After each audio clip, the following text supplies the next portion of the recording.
My video this week is going to be about the Teflon President, which was a nickname given to Ronald Reagan.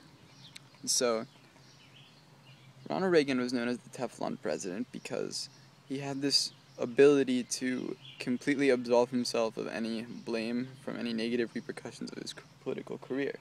And I guess I'm going to give two examples of this that are directly from the book, The American Pageant. The first one is of Reaganomics. Reaganomics was his economic agenda of supply-side economics, and it failed. It put the nation in much larger debt than it ever had been before, while its supposed main goal was to help reduce some of the national debt by stimulating the economy.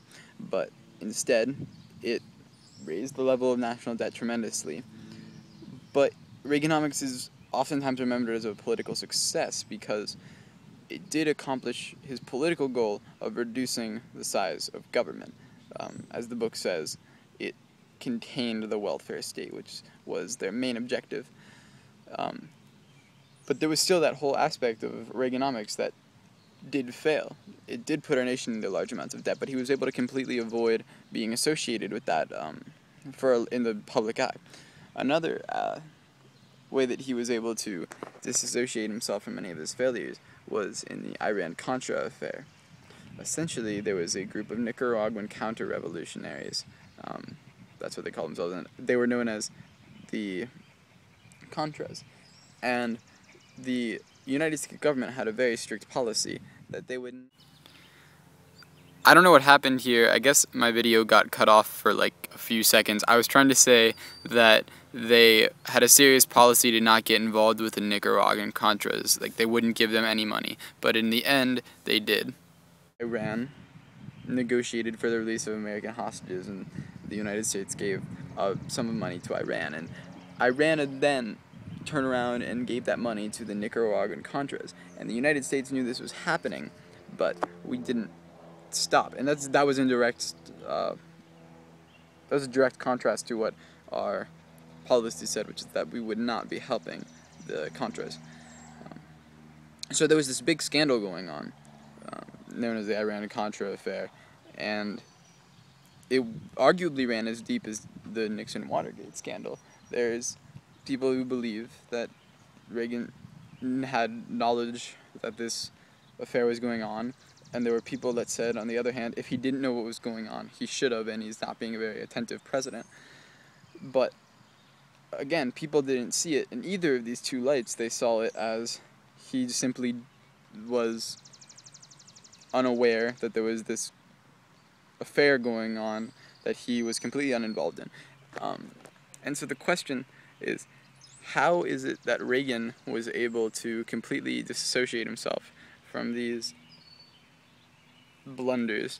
And the way that I think that he did it is because he had another nickname known as the Great Communicator, and that nickname was very apt. He was a great communicator. He was very much the ideal American. He had lots of American spirit, cowboy boots and cowboy hat wearing. He was very personable. He was an attractive guy, and he was very good at communicating with people. He was very good at being in the public spotlight too. His career, beginning with his fame wasn't a political career, but he was actually a small-time movie star, and lots of these aspects contributed to him being able to make himself very favorable in the public eye. So regardless of these major political failures of Reaganomics and the Iran-Contra affair, he's still seen as generally one of the most beloved modern presidents of all time. And so I think that's just a very interesting thing to think about. Even though people are remembered generally for their successes, doesn't necessarily mean that's all that's an aspect of them. There are multitudes of ways that you have to look at somebody to truly appreciate their impact. And so while Reagan's impact on the American people was generally a positive attitude, maybe it wasn't necessarily an entirely positive career for America as a nation. So, yeah, that's my video for this week.